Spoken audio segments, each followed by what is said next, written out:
Buenos días, tengan todos. Mi nombre es Luis López, socio director de Lega Abogados.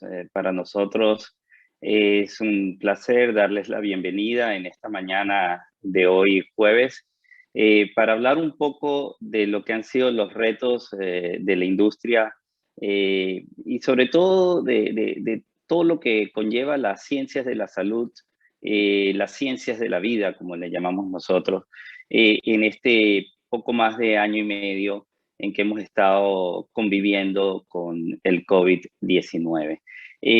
Yo recuerdo que unos meses atrás, quizás al comienzo del año, cuando veíamos que en otras jurisdicciones, eso, ¿no?, en otros países, ya se iniciaban los proyectos y los programas de vacunación masiva. eh, Nosotros en Venezuela prácticamente era como un sueño, como un imposible. Y me recordaba cuando yo iba en los veranos a visitar a mis primos en Mérida. Mi familia paterna es de Mérida y la materna es del andino por las dos ramas. Y era muy interesante en los años 70 y en los 80 llegar a Mérida en los meses de julio y agosto y ver que en los cines pasaban películas que ya habíamos visto en Caracas en enero o en febrero, y nosotros le contábamos a los primos las películas que estábamos viendo en Caracas. Era así como que las películas llegaban tarde. Pues algo así nos ha pasado en Venezuela con el COVID. El año pasado, el 16 de marzo, nos encerramos todos en nuestras casas, en una situación de emergencia que estaban viviendo en muchas partes del mundo. Veíamos con angustia la situación en Italia, en España, países hermanados por tanta inmigración, y, y nos preguntábamos si eso estaba pasando o no estaba pasando, cuándo iba a llegar. Pues la experiencia ha sido de que la película llega tarde. Las olas del COVID han llegado con meses, con posterioridad a lo que llegaban en otras jurisdicciones, y lo mismo está pasando con la vacunación. La vacunación, la vacunación ha estado llegando a destiempo, está llegando con lo que pudiéramos llamar cierto desorden, pero está llegando. Hemos visto también como varios países se han abierto a lo que llamamos el turismo de salud. Ese turismo de salud que en una época Venezuela era grande en eso, sobre todo con lo que era la atención no solo a la cirugía estética, sino a procedimientos menores, pero a otros mayores como operaciones biológicas. Eh, Hoy en la mañana haremos un recorrido muy interesante. Haremos un recorrido muy interesante porque no solo hablaremos del COVID, hablaremos también de cómo está la industria. Vamos a arrancar con dos invitadas que le dan un toque multidisciplinario a la charla de esta mañana. Nos acompaña Luisa Salomón, periodista, nos hablará un poco de cómo estamos en Venezuela con el proceso de vacunación, para que Anabela después nos cuente con data como buena economista, Anabela Abadí, de la situación en Latinoamérica. Y veremos un poco el reflejo de lo que son nuestros países. Si nosotros vamos y recordamos un poco lo que fue el inicio de la pandemia y la reacción de muchos países ante esta situación de salud, nos recordaremos de varias cosas. Lamentablemente, todo se politiza. Desde la Organización Mundial de la Salud, con su dirección y sus agendas propias, que hace difícil la transparencia, hasta cada país. Pero también hay señales positivas, y vemos como países nórdicos y otros isleños como Nueva Zelanda, con un liderazgo muy de avanzada, y no casualmente con un liderazgo femenino en sus primeras ministras, como la misma Alemania, pues dieron importantes lecciones de cómo trabajar y cómo atender una pandemia con transparencia, con información, con decisiones firmes. Bueno, después de escuchar a Luis y Anabela, pues entraremos un poco en lo que es nuestra materia, nuestro razonamiento como abogados. Gonzalo Capriles nos hará un paneo por la propiedad intelectual y las vacunas. No está de más recordar que la presión que tienen los laboratorios y la industria sobre liberar o no las patentes, desde líderes religiosos como el Papa, pasando por muchos del entorno político y social, están, vamos a decir, presionando mucho sobre este tema, y es bueno saber a qué nos atenemos. Faustino Flamerique nos hablará ya un poco de cómo está nuestra industria mientras todo esto sucede. Y cuando hablamos de industria, vamos a hablar del sector farmacéutico. Para de inmediato ir a dos ponentes, Nathalie con lo que es la presión tributaria, Nathalie Rodríguez, y Gabriel Calleja con la parte laboral. Ahora, la presión tributaria siempre va a existir en todas las empresas, pero ¿cómo afecta dentro de una pandemia a una industria tan vital y al sector de ciencias de la vida y salud?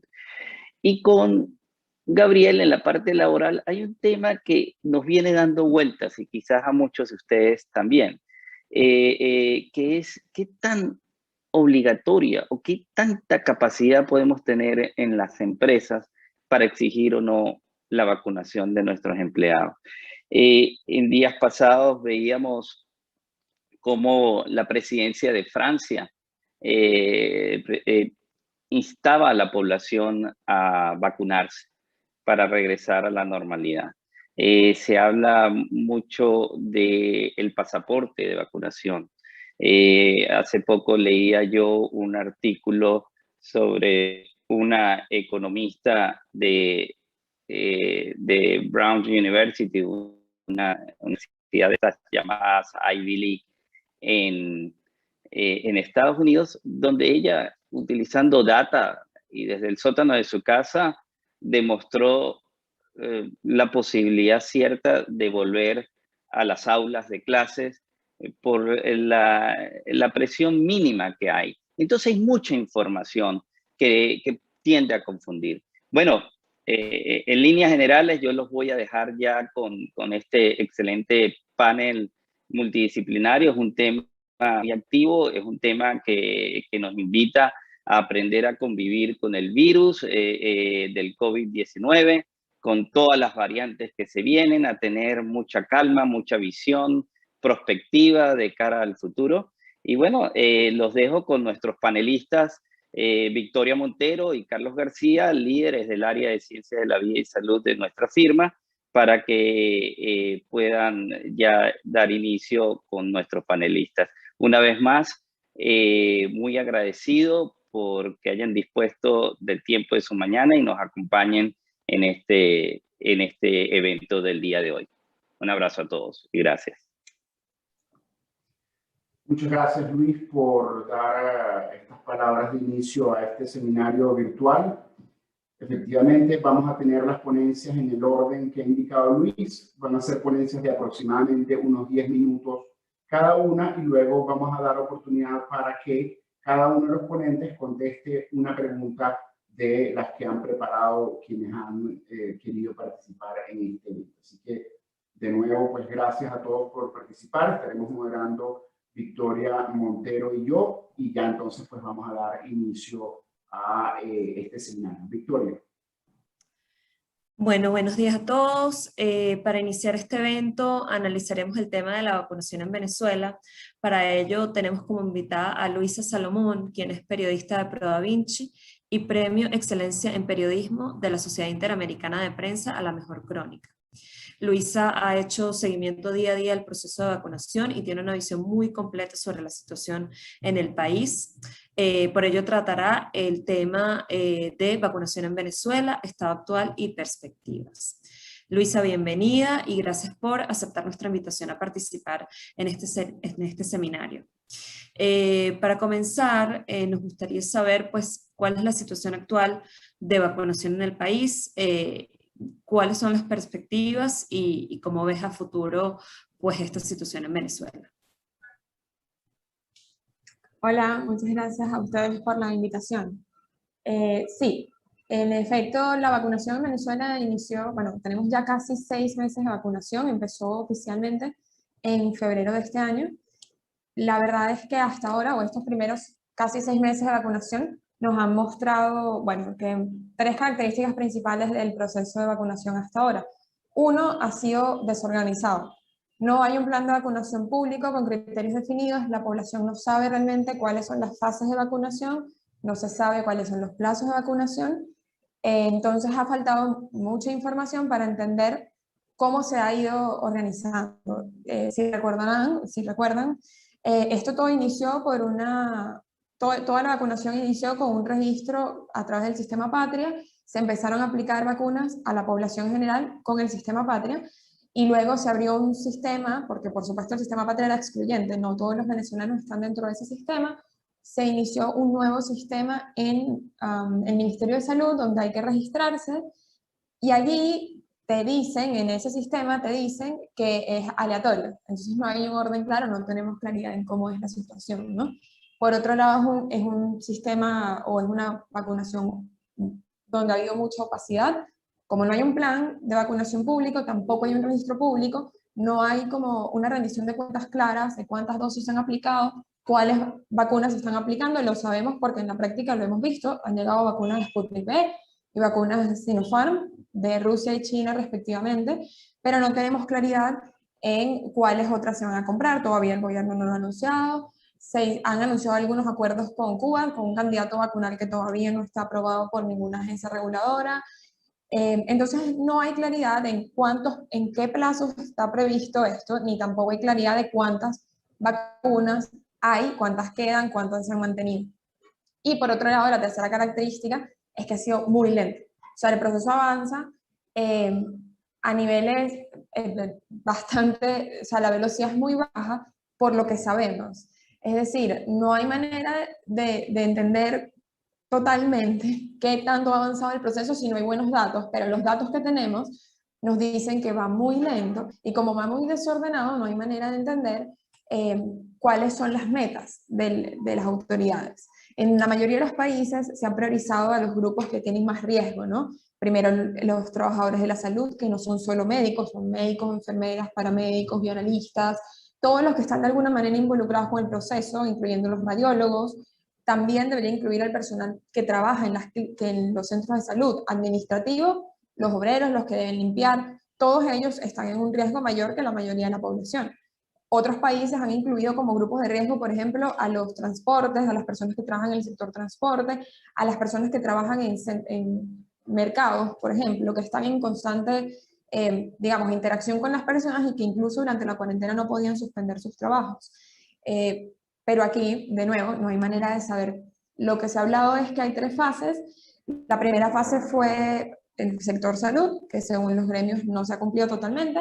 La segunda fase fueron políticos, alcaldes, autoridades políticas de Venezuela. La tercera fase, en principio, eran mayores de 60 años y maestros, pero no se ha cubierto todavía ninguna de esas 2 poblaciones y ya se están vacunando a personas jóvenes. Entonces, como es tan salteado, hay mucha incertidumbre realmente. Ahora, ¿qué es lo que sabemos hasta ahora? Y para eso está este gráfico aquí. Según los anuncios que ha dado el gobierno en diferentes alocuciones, por Twitter, si lo sumamos todo, a Venezuela han llegado en total 3.230.000 dosis de vacunas. Estas son Sputnik V y Sinopharm. También han llegado 30.000 dosis de Abdala, pero Abdala es un candidato vacunal desarrollado en Cuba y técnicamente todavía no es considerado una vacuna por no tener aprobación de ninguna agencia reguladora. Entonces, de las vacunas que han llegado, que son estos 3.230.000, según lo que el gobierno ha anunciado, se han aplicado, según datos de la OPS, que obviamente recibe la información de las autoridades venezolanas, 1.446.988 de esas dosis. Es decir, menos de la mitad de lo que ha llegado. Es posible que se hayan aplicado más, pero de nuevo, sin un registro en tiempo real, pues no hay manera de saberlo, ¿no? Ahora, si vemos el siguiente gráfico, esto también, según los datos de la OPS,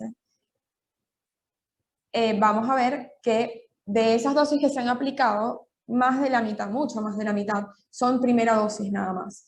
Y 223.000 más o menos son segunda dosis. ¿Qué significa esto? Si han llegado nada más 3 millones de dosis, ya por supuesto tenemos mucho menos de lo que necesitamos, porque además hay que recordar que como estas dos vacunas requieren 2 dosis, pues o sea, de esas 3 millones de dosis realmente se podría vacunar en total a la mitad de esa cantidad de personas. Y eso ya por allí es un tema importante porque eso quiere decir que nada más tendríamos hasta ahora capacidad de vacunar 1.100.000 personas más o menos, pero además no se han aplicado todas y la gran mayoría han sido primeras dosis. En teoría, y lo que los especialistas consideran es que la primera meta de vacunación venezolana debería ser el 70% de la población adulta mayor de 18 años, y esos son alrededor de 15 millones de personas. ¿Cómo se ve esto que tenemos hasta ahora en esa meta inicial? Ante esa meta inicial, eso lo podemos ver en el siguiente gráfico. Claramente estamos muy lejos y esa es solamente la meta inicial. En teoría deberíamos vacunar a toda la población, porque es un problema que nada más se hayan aplicado tan poquitas segundas dosis y en general que la vacunación vaya lenta. Hay un problema importante y es que la variante Delta que surgió en la India ya está siendo la dominante en gran parte del mundo. Es una variante que es mucho más contagiosa, mucho más transmisible y se está estudiando todavía porque todavía no hay consenso científico en si es más grave. ¿Qué pasa con esto? Lo que se ha demostrado, al menos en los estudios hasta ahora, es que ante la variante Delta, las vacunas protegen mejor cuando se aplican las 2 dosis. Con una dosis, la efectividad baja bastante. Depende, por supuesto, de la vacuna. En el caso de Sinopharm y de Sputnik V, no hay todavía mucha claridad específica en qué tanto puede afectar a la variante de la efectividad de la primera dosis nada más, pero sí se sabe que al menos según algunos estudios, Pfizer, la vacuna de Pfizer, por ejemplo, que es de ARN mensajero, una de las mejores que se ha probado hasta ahora, que ha tenido mayor eficacia y efectividad en muchos países, pues pareciera que su efectividad pudiera bajar hasta 50% solo con una dosis. Con 2 dosis mantiene la efectividad ante esta variante. Entonces es muy importante, es muy grave que no hayamos podido todavía mantener un ritmo de vacunación más rápido, porque la variante ya está en la región, se está propagando rápidamente, y además hay otro tema, y es que como es mucho más transmisible, la cantidad de personas que se pueden contagiar con la variante Delta son muchos mayores. En epidemiología, en estos temas científicos, hay un número, una variable que se llama R, que representa la cantidad de personas que una persona contagiada con COVID puede generar, la cantidad de casos nuevos que genera una persona con COVID. En el caso del virus salvaje, el coronavirus que surgió en marzo del 2020, el SARS-CoV-2 original, antes de las variantes, el R se estimaba en 2 personas. Cada paciente podía contagiar en promedio a 2 personas más. Con la variante Delta se estima que el R podría ser hasta 6, es decir, cada persona contagia a 6. Cuando el R cambia, aumenta también la cantidad de personas que necesitamos vacunar para alcanzar el umbral de rebaño, que es la protección general de la población.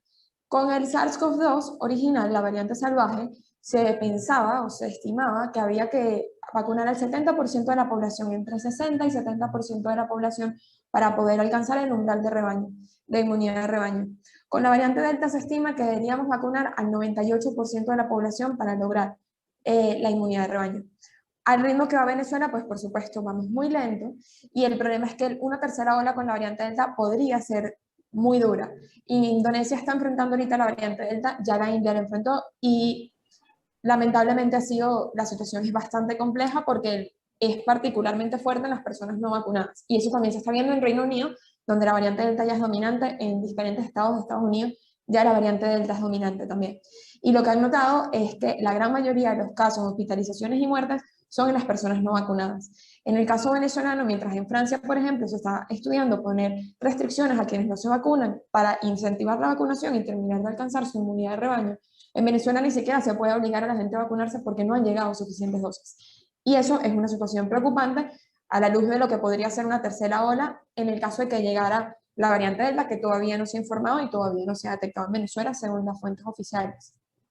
Ahora, también hay buenas noticias. El COVAX, el mecanismo COVAX de la OMS, ya anunció que ya aceptó el dinero, ya llegó el dinero de Venezuela para que empiecen a llegar más vacunas. Todavía no se saben cuáles son, como el gobierno ha anunciado, no van a aceptar la vacuna de Oxford y AstraZeneca, que ha demostrado ser eficaz en otros países.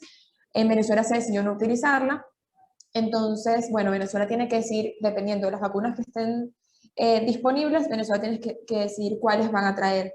Entonces, bueno, hasta que no anuncien, no sabemos cuántas van a llegar, no ha habido más claridad, pero con el COVAX muy probablemente comience quizás a avanzar. Los cargamentos de Sputnik y Sinopharm nuevos nunca se han anunciado con antelación, se anuncian cuando llegan al país, podrían llegar en cualquier momento, pero de todos hasta ahora, esto es lo que sabemos. La perspectiva es, bueno, que todavía no hay señales de que pueda avanzar el ritmo porque no han llegado más dosis, pero una vez que empieza a llegar las vacunas del COVAX, la situación puede mejorar o acelerarse un poco más. Y esto es lo que sabemos hasta ahora sobre la vacunación de Venezuela. Muchísimas gracias, Lisa. Muy clara tu explicación con toda esa data que has ido recopilando durante este tiempo de seguimiento a la pandemia en Venezuela. Ahora pasamos a nuestra siguiente invitada, Anabela Abadí, quien es profesora de Economía de la Universidad Católica Andrés Bello y de la Universidad Monte Ávila, y es ejecutiva de evaluación de impacto y aprendizaje de políticas públicas de la CAF. Anabela ha estudiado el desarrollo de la pandemia en toda Latinoamérica y tiene un mapa completo de la situación en nuestro continente.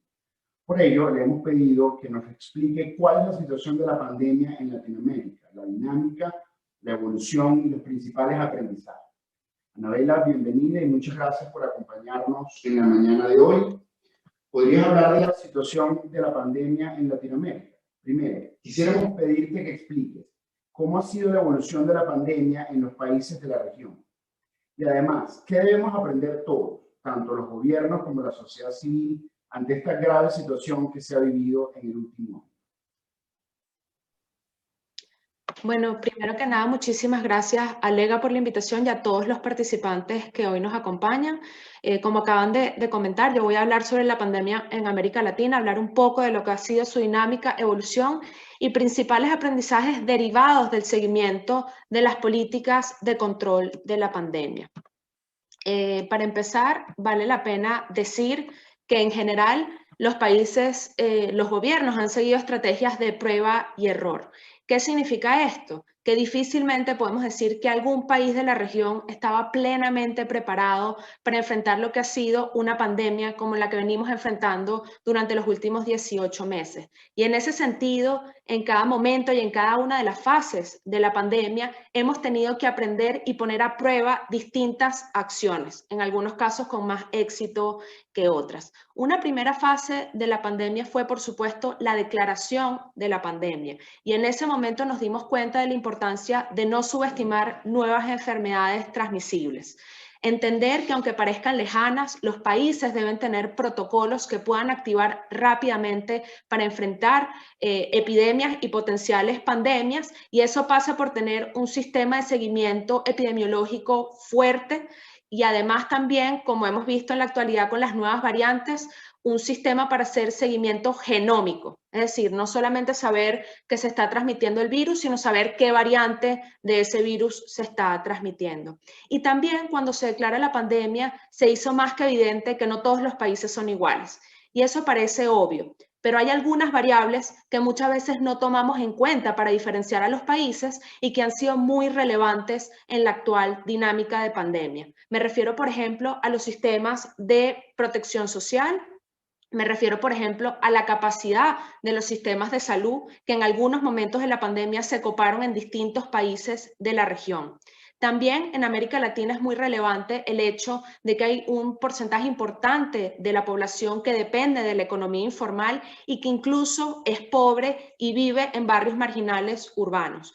Y por último, pero no menos importante, también los países se diferencian en cómo se distribuyen los grupos etarios y cuál es la prevalencia de enfermedades que hemos visto que pueden aumentar el riesgo de enfermedad leve o grave por COVID.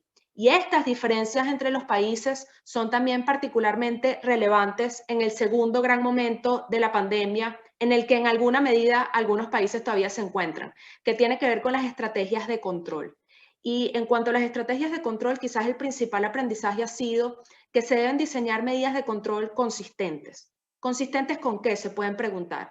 Primero, con estas características que diferencian a los países. Como les comenté, si tenemos países donde un porcentaje importante de la población depende de la economía informal e incluso viven en barrios marginales urbanos, difícilmente pueden cumplir todas las medidas recomendadas de bioseguridad e incluso se les puede complicar cumplir con las medidas de confinamiento, ¿no? Por ejemplo, si una persona es muy pobre y depende de la informalidad, debe salir todos los días a la calle a trabajar, y por eso es que hay estudios que muestran que en África, América Latina, incluso en Estados Unidos, las poblaciones más vulnerables en términos económicos no cumplieron el confinamiento. Pero además al ser vulnerables económicamente y tener pocos recursos, quizás tampoco pueden cumplir con la compra regular de máscaras o sustitución y lavado de máscaras o incluso el lavado de manos. Y más aún, los hogares pobres tienden a ser hogares multigeneracionales. Entonces, si una persona joven sale a la calle a trabajar y depende de la actividad informal e incluso depende, por ejemplo, del transporte público y hace vida regular en espacios de alta aglomeración, cuando vuelve a la casa es muy difícil que se pueda aislar de los mayores de la casa, llamémoslos abuelitos o aquellos familiares con los que viven que tienen enfermedades previas que aumentan el riesgo de enfermedad leve o grave por COVID. Otro tema importante en cuanto a las medidas de control consistentes tiene que ver con la duración de la pandemia. Me atrevo a decir que en general pocos estimábamos que podía durar tanto, y ya tras 18 meses todavía podemos decir que nos queda todavía un camino importante por recorrer y hay que ser cuidadosos con las medidas de control que puedan llevar a fatiga. Y me refiero a fatiga social y también me refiero a fatiga económica. Fatiga social es que las personas tras cierto tiempo comienzan a incumplir las medidas. Hay estudios, uno incluso recientemente publicado por Harvard, que muestra que tras 120 días de confinamiento la población comienza a incumplirlo. Y lo incumple a tal nivel que ya no se torna en una medida efectiva para controlar la tasa de transmisión del virus en cualquiera de sus variantes. Y también se comienzan a incumplir otras medidas de control como el distanciamiento social o el uso de máscaras. Por ejemplo, las personas comienzan a tener más encuentros sociales reducidos, llámese cumpleaños, celebraciones navideñas, y hay evidencia que muestran que en esos espacios se transmite con gran facilidad el virus. Y el último punto, pero no menos importante, es la fatiga económica, que precisamente nos llevó a la siguiente fase de la pandemia, que tenía que ver con flexibilizar el confinamiento. Los países, más temprano que tarde, tuvieron que comenzar a considerar cómo flexibilizar el confinamiento para reactivar la economía. Y eso implicaba abrir las puertas a una nueva normalidad. Eso en gran medida en muchos de los países pasó por varias estrategias de prueba y error, y por eso es que en todos los países de la región, por no decir en todos los países del mundo, se han visto segunda y terceras olas de contagio, y esas segunda y terceras olas suelen ser mucho mayores que las primeras. Y por eso es que estos dos momentos de estrategias de control y flexibilización del confinamiento han sido un ir y venir. Y más importante aún también entender que no hay receta única e infalible. Precisamente por lo que les comentaba hace algunos minutos, todos los países son distintos y en algunas estrategias funcionan mejor que en otras. La siguiente gran fase quizás de la pandemia, que llegó más temprano que tarde, también fue la vacunación. Y al llegar más temprano que tarde nos demostró la importancia de priorizar la vacunación desde el día 1 de la pandemia. Y priorizar significa invertir en investigación y desarrollo, invertir en capacidades de producción, invertir en, por ejemplo, cadenas del frío y capacitación del personal y logística para administrar rápidamente las vacunas una vez que lleguen a los países.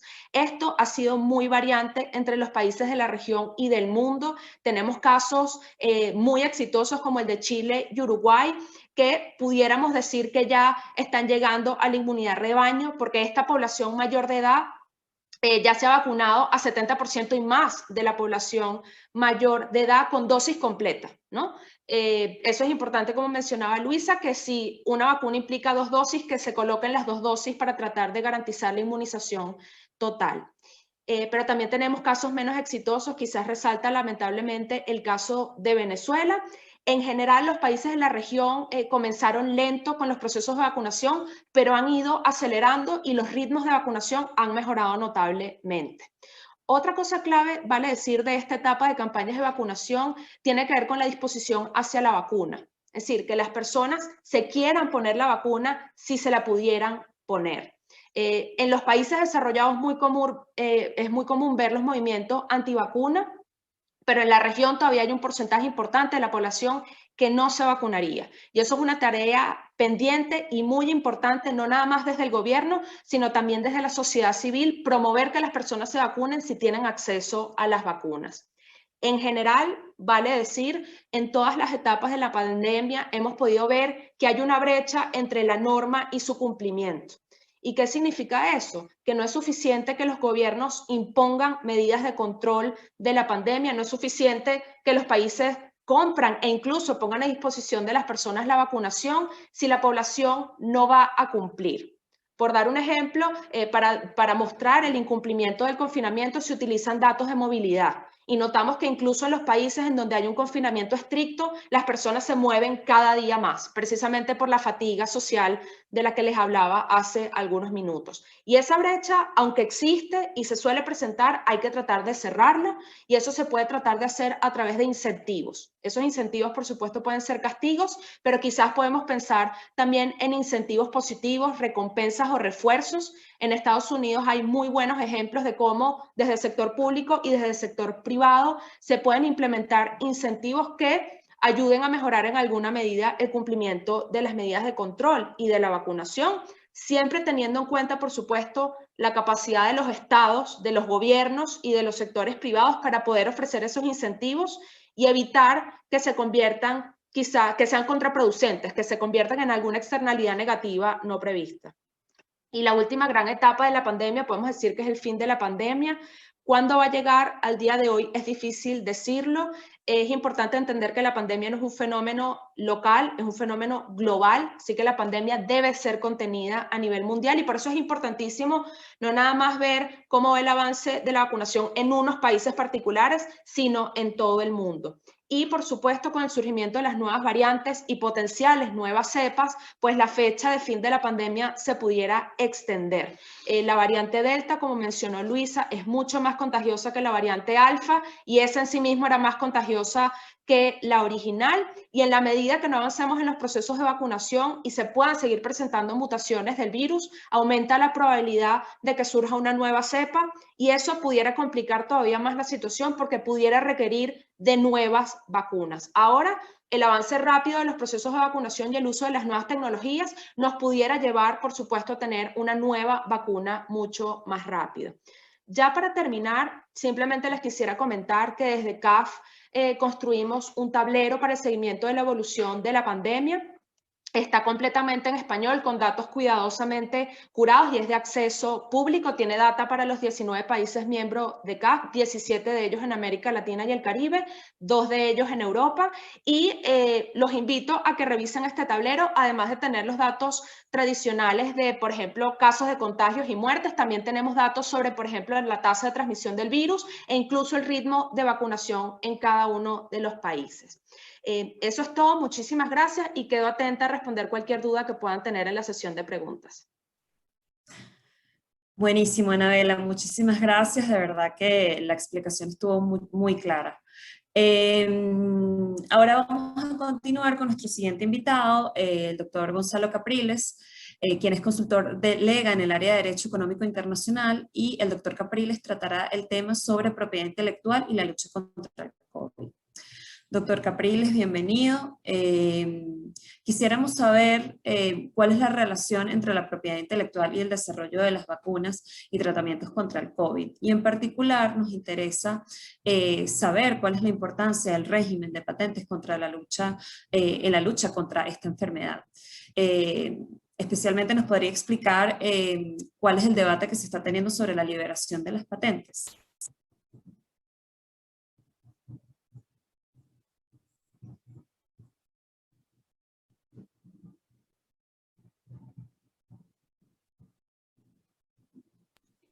No sé si tenemos al doctor Capriles. Aquí está. Tiene el micrófono apagado. Bueno, les reitero el saludo que le había dado a todos los participantes. Ciertamente, uno de los temas que está más en discusión en la comunidad internacional en relación con la pandemia es el relativo a la suspensión temporal o no de la protección que se da en los acuerdos internacionales a los derechos de propiedad intelectual, especialmente lo relacionado con las patentes, por cuanto hay algunos países que consideran que esa forma de protección es más bien un obstáculo para atender los problemas de la salud. Pero vayamos por partes. Uno de los acuerdos de la Organización Mundial del Comercio es el acuerdo sobre los derechos de propiedad intelectual relacionados con el comercio, conocido como acuerdo ATPIC, que es el acuerdo internacional en propiedad intelectual más relevante, por la posibilidad de aplicar medidas en materia de comercio internacional por el incumplimiento con las reglas sobre propiedad intelectual. Todos los miembros de la Organización Mundial del Comercio, 164 a la fecha, son miembros del ATPIC. Ese acuerdo prevé que las patentes podrán obtenerse por todas las invenciones, sean de productos o de procedimientos, en todos los campos de la tecnología. Pero asimismo que las patentes conferirán a sus titulares una serie de derechos exclusivos. Los derechos exclusivos para impedir que terceros, sin el consentimiento del titular de la patente, fabriquen, usen, ofrezcan en venta, vendan o importen el producto objeto de la patente, y prevé una protección similar, mutante y mutandi, respecto de los procedimientos para la obtención del producto. Los titulares de patentes tienen asimismo el derecho de cederla o transferirla por posesión y de concertar contratos de licencia. La única modificación que ha sufrido el ATPIC ocurrió a raíz de la decisión del Consejo General de la OMC de 2005, que incluyó un nuevo artículo, el artículo 31 bis, para dar mayor flexibilidad a la figura de la licencia obligatoria. La licencia obligatoria es un mecanismo que permite el uso de la materia de una patente sin autorización del titular de los derechos. Esas licencias estaban restringidas, entre otras limitaciones, porque se preveía que sería autorizada principalmente para abastecer el mercado interno del miembro que la autorizase. La modificación de 2005, el artículo 31 bis, establece unas facilidades especiales para la licencia obligatoria de productos farmacéuticos y en particular para la exportación de esos productos. Tengan en cuenta que esta enmienda, por una parte, se originó en las dificultades para atender a la pandemia del VIH, que era una pandemia que estaba mucho más en vigencia en finales de la década del 90, principios de la década del 2000. Y esa enmienda, que se aprobó en 2005, entró en vigencia en 2017. Ahora bien, ¿qué ha pasado más recientemente? En octubre de 2020, la India y Sudáfrica, que son dos países que tienen facilidades para la producción de fármacos, solicitaron a la OMC que se eximiese a los miembros de esta organización de la obligación de aplicar las secciones sobre derechos de autor y derechos conexos, dibujos y modelos industriales, patentes y protección de la información no divulgada para poder luchar más efectivamente contra el COVID. Esa solicitud es actualmente copatrocinada por más de 60 países, incluyendo a Venezuela.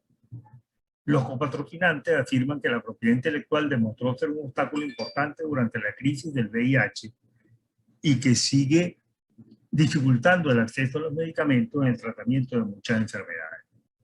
Según ellos, el mecanismo de la licencia obligatoria es ineficaz para atender los problemas derivados de una pandemia, porque se basa en un enfoque por países y por productos, pero no atiende a una situación en la que el problema de emergencia, de extrema urgencia, no es un problema de un país, sino es un problema en que todo el mundo se ve afectado. Respecto al artículo 31 bis sobre la licencia obligatoria para la exportación de productos farmacéuticos, aseveran que establece un procedimiento engorroso y prolongado.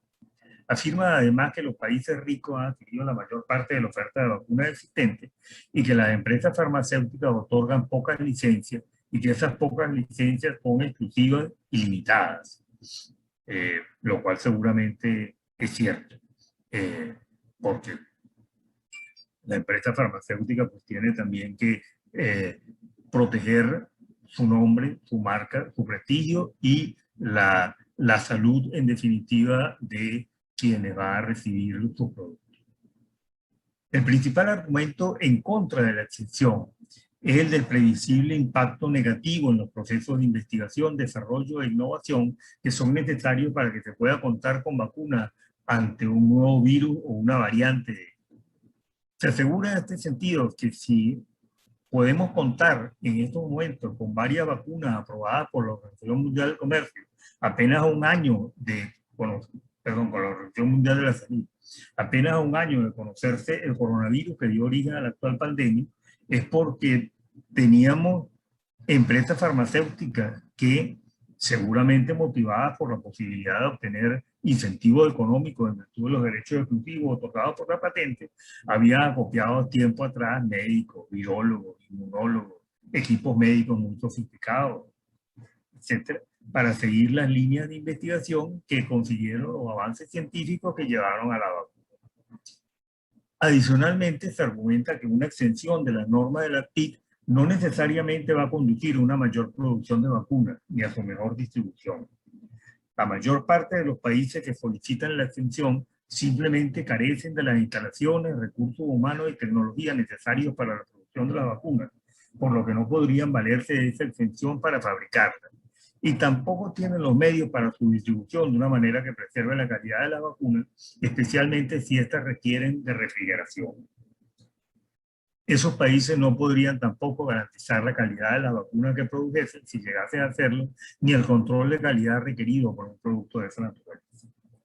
Finalmente, señalan que las regulaciones actuales son lo suficientemente flexibles y que los cuellos de botella que actualmente existen en la producción de la vacuna son producto de las limitaciones de la capacidad instalada, la escasez de materias primas y la escasez de ingredientes, y no se deben, por consiguiente, a temas relacionados con la pandemia.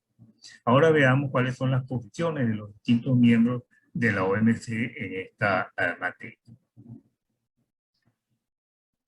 Desde que la India y Sudáfrica solicitaron la extensión, la noticia más relevante ha sido el cambio abrupto de la posición mantenida por los Estados Unidos durante décadas en cuanto a la defensa de los intereses de las empresas estadounidenses en el campo de la propiedad intelectual.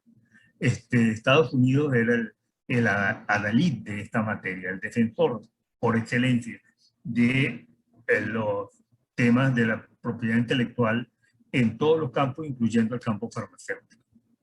Pero, sin embargo, el 5 de mayo de este año, la representante comercial de los Estados Unidos emitió un comunicado en el que informó que la administración Biden había decidido asumir una posición favorable a la suspensión temporal de las patentes que protegen la vacuna contra el COVID-19. De ahí en adelante no se han conocido más detalles de esta información, porque Estados Unidos no ha presentado a la OMC ningún documento oficial sobre el tema. Se limitan a discutir el asunto privadamente con las partes interesadas. Por su parte, la Unión Europea sí presentó abiertamente su posición, con diferencias de fondo con la de los Estados Unidos. La más relevante es que la Unión Europea no propone reforma alguna a las normas del ATIC, sino solo hacer uso de las flexibilidades ya incorporadas como resultado de la enmienda que mencionamos y establecer criterios para la interpretación y aplicación de esas normas. La argumentación principal de la Unión Europea sigue los lineamientos de las posiciones contrarias a la exención que ya hemos expuesto. Por su parte, los países patrocinantes presentaron un nuevo texto que limitan el ámbito de la solicitud original. Al principio pidieron una extensión de las obligaciones en materia de patentes y otros derechos de propiedad intelectual para todos los productos. Ahora acotan su solicitud a los productos y tecnologías para la salud, incluyendo los diagnósticos, productos terapéuticos, vacunas, equipos médicos, equipos de protección personal, sus materiales y componentes y los métodos y medios de manufactura para la prevención, tratamiento y contención del COVID-19. En cuanto a la duración de la extensión, que al principio era hasta que terminase la pandemia, ahora plantean que sea por un plazo de al menos 3 años, al término del cual el Consejo General verificará si se mantienen las condiciones que dieron lugar a la extensión y determinará en consecuencia la fecha de terminación de esa extensión. De este panorama general podemos observar que hay diferencias importantes entre los miembros de la OMC sobre este tema. Contamos así que los Estados Unidos apoyaron la exención respecto de las patentes de vacunas mientras que los países copatrocinantes solicitan que sea también respecto de los diagnósticos, los productos terapéuticos, los equipos médicos, los equipos de protección personal, sus materiales y componentes y los métodos y medios de manufactura. Y que en cuanto al plazo, hay diversos miembros de la OMC críticos de la solicitud de exención que expresan que, tal como la disposición sobre el plazo está redactada, daría a cualquier miembro la posibilidad de bloquear una decisión del Consejo General para terminar la aplicación de la exención, visto que la regla generalmente aplicada en la OMC es la de la adopción de decisiones por consenso. Me explico, recuerden que decíamos que podía, en el planteamiento que hacían ahora los copatrocinantes, entre ellos Venezuela, estaba el planteamiento de que se llevaría, al terminar un plazo de 3 años, al problema al Consejo General de la OMC, y ese Consejo General podría decidir que ya había terminado el problema y ordenar que se terminase de aplicar la exención. Pero sin embargo, en realidad, dado que la mayor parte de las decisiones de la OMC se adoptan por consenso, cualquier país podría negarse en el Consejo General a que esa situación terminase. Por su parte, la Unión Europea propone no una reforma del ATPIC, sino solo una declaración del Consejo General en la que exprese cómo se debería interpretar las normas hoy vigentes sobre las licencias obligatorias. Respecto de otros países, China y Rusia expresaron posiciones favorables a la extensión solo respecto a las vacunas, o sea, una posición similar a la de los Estados Unidos.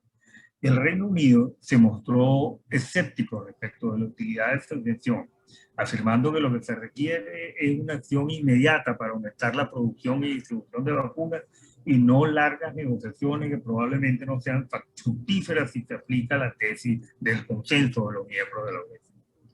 Suiza compartió el escepticismo del Reino Unido y reafirmó su posición en el sentido de que era engañosa la afirmación de que una exención respecto de las patentes de la vacuna contra el COVID llevaría a un rápido crecimiento de la oferta de estos productos.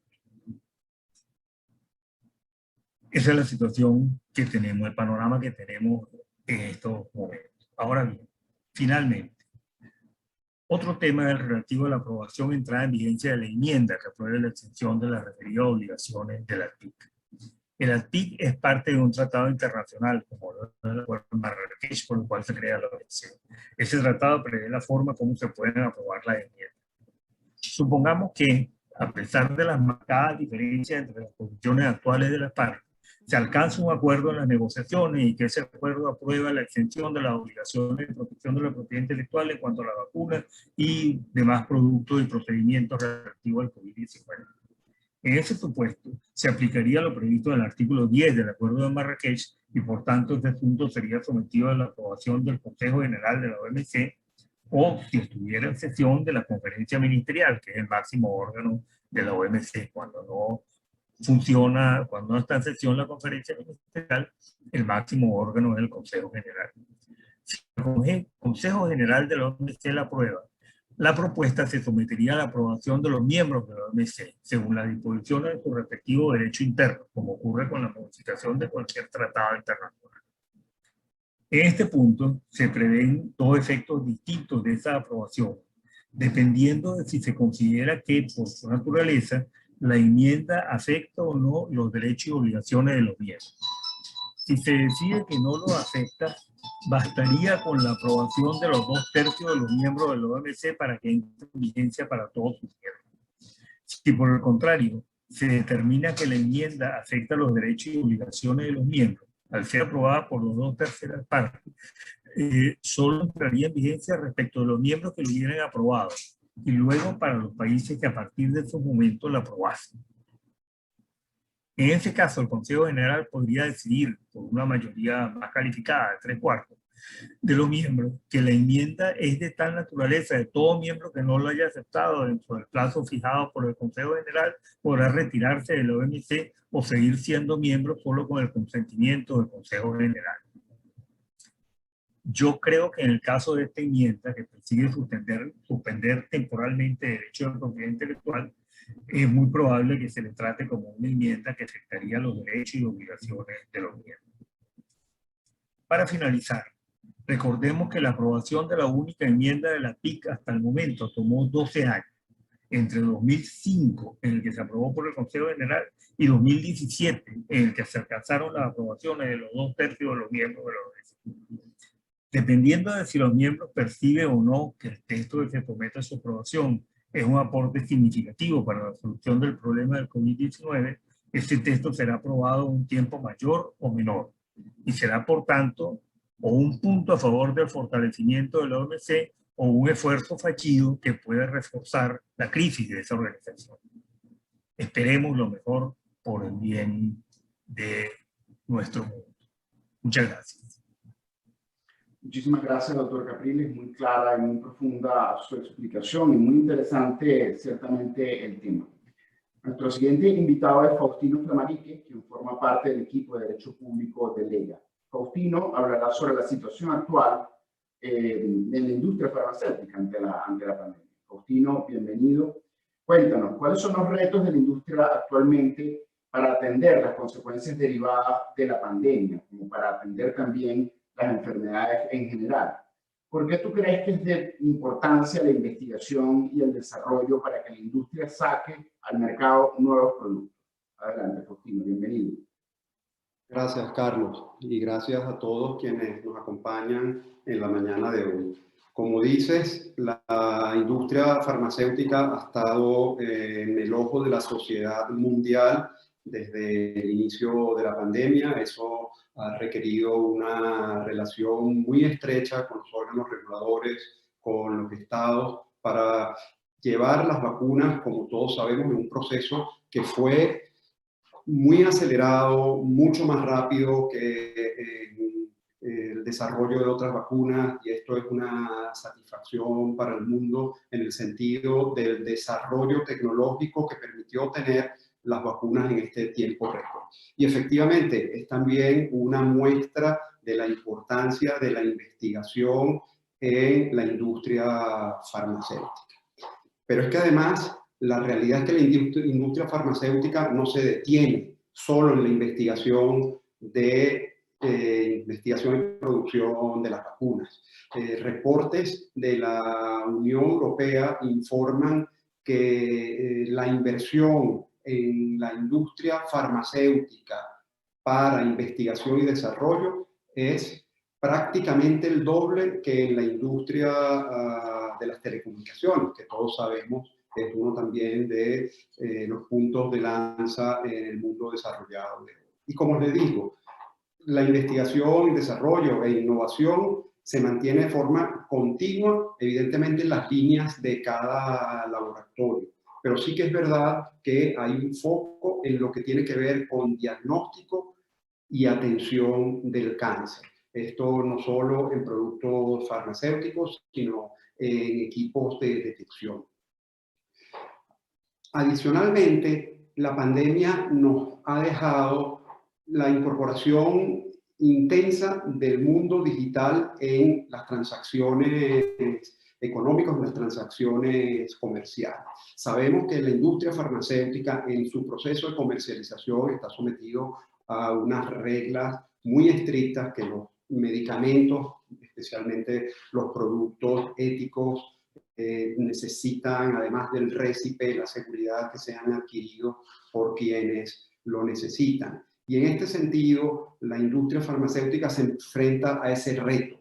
Cómo utilizar los canales digitales para llevar las medicinas a los pacientes que lo necesitan, pero a la vez asegurar que llegue a quienes efectivamente son los destinatarios de estos productos. Se ha encontrado que la telemedicina, que ha puesto al paciente en el foco de la atención a través de estos medios, es ese vínculo entre la industria farmacéutica y las recetas que indiquen los médicos en los casos que sea necesario para atender las patologías que puedan ser cubiertas a través de la telemedicina. Y esto nos lleva a que paralelamente hay que mantener una lucha intensa contra los ilícitos farmacéuticos. Ilícitos que tienen su peor cara, si es que es posible distinguir entre los distintos ilícitos, en la falsificación de medicamentos. Y lamentablemente debemos reconocer que muchas de esas falsificaciones pueden ser vendidas a través de los medios digitales. Por eso es que el reto es luchar contra estas falsificaciones, pero paralelamente no dejarse de servir de los canales digitales.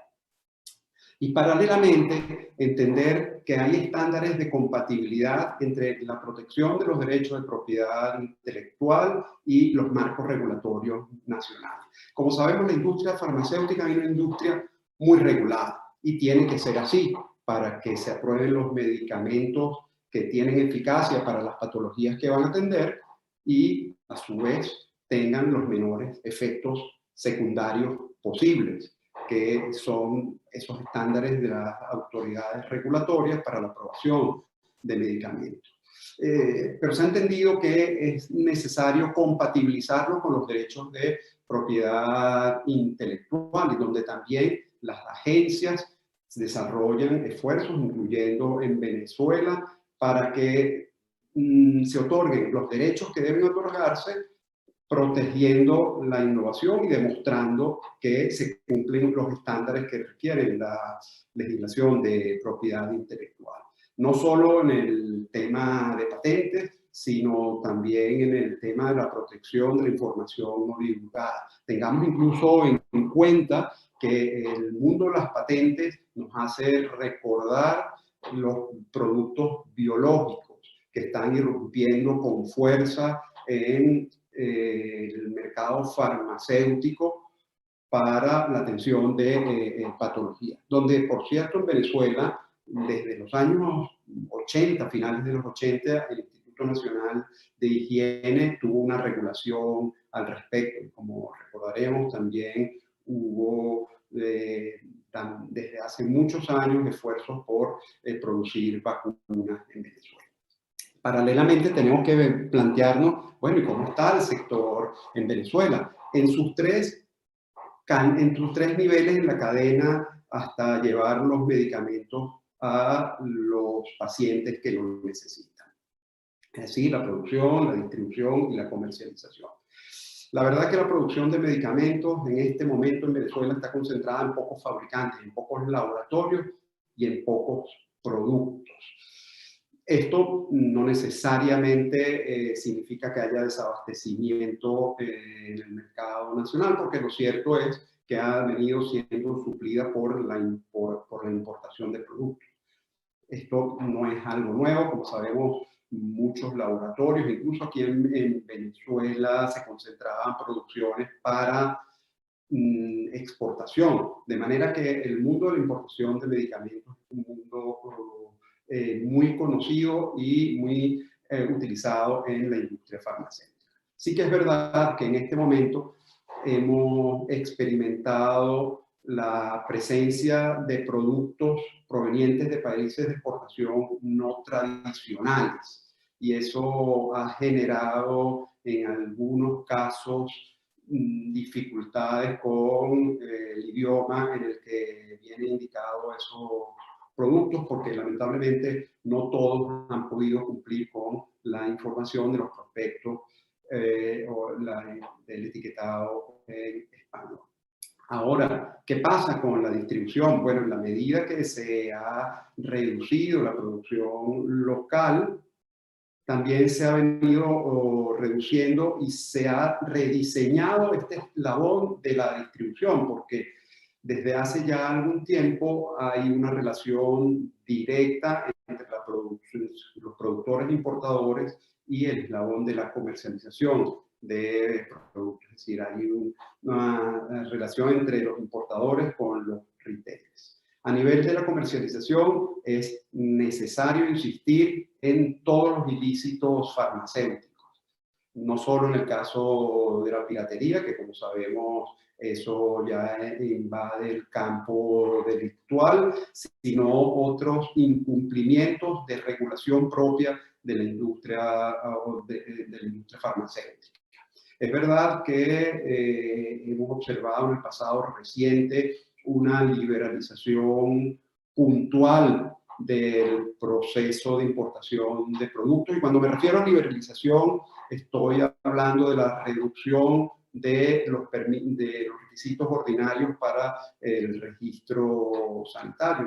Puntualmente se ha aceptado la comercialización de productos farmacéuticos que cuentan con autorizaciones de registro en otros países.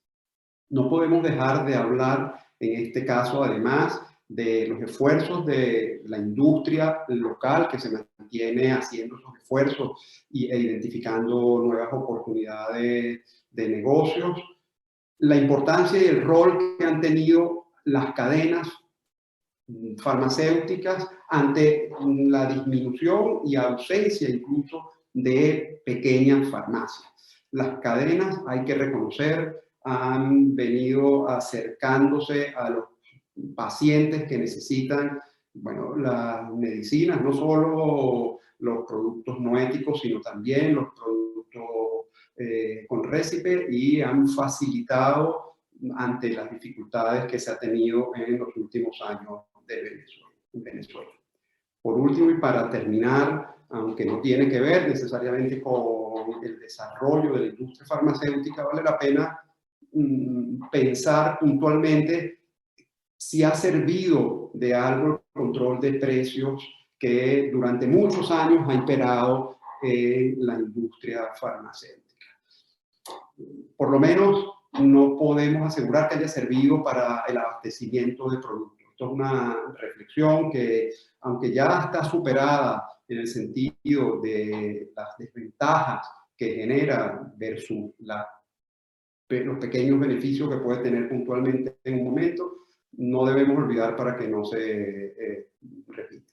Para concluir, la industria farmacéutica en Venezuela es un negocio rentable, es un negocio que debe considerarse abierto, y que en la medida que hay espacios, probablemente en el futuro inmediato veremos otros actores.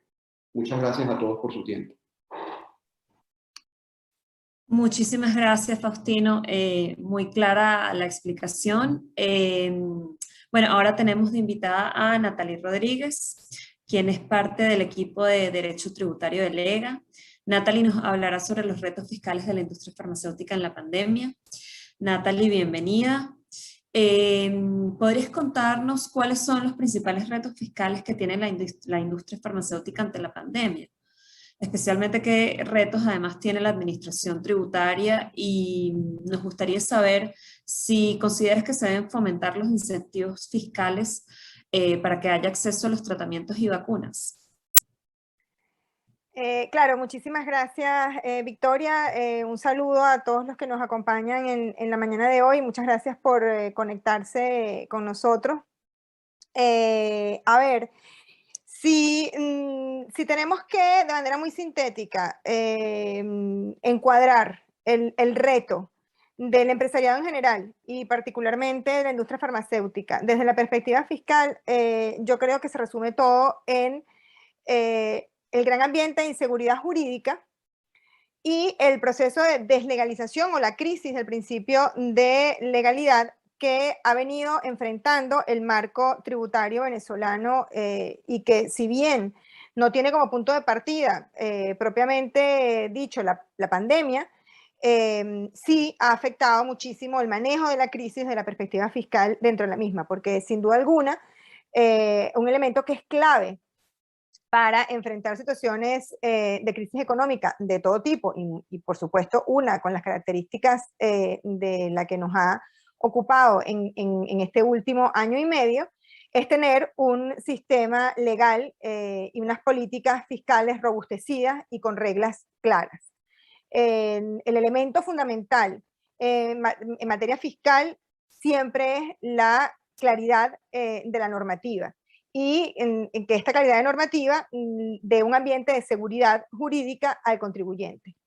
de lo cual nosotros carecemos por las razones que les voy a comentar de seguida. Por un lado, ya muy particularmente dentro de lo que fue el proceso y lo que está haciendo el proceso de pandemia, tenemos que no existían unas reglas claras ni una normativa especial para el cumplimiento de obligaciones tributarias en un proceso de desnormalización de la actividad comercial y económica. Y no había una flexibilización de dichas regulaciones. Esto llevó al contribuyente, en la mayoría de los casos, a tener que construir interpretaciones basadas en las normas marcos, muy fundamentalmente en lo que era el artículo 10 del Código Orgánico Tributario y 162, y construir situaciones de eximente de responsabilidad, porque teníamos, por un lado, al Poder Ejecutivo extendiendo mes a mes el decreto de alarma que restringía la movilidad y que limitaba la operatividad y las actividades exclusivamente aquellas que eran de orden esencial,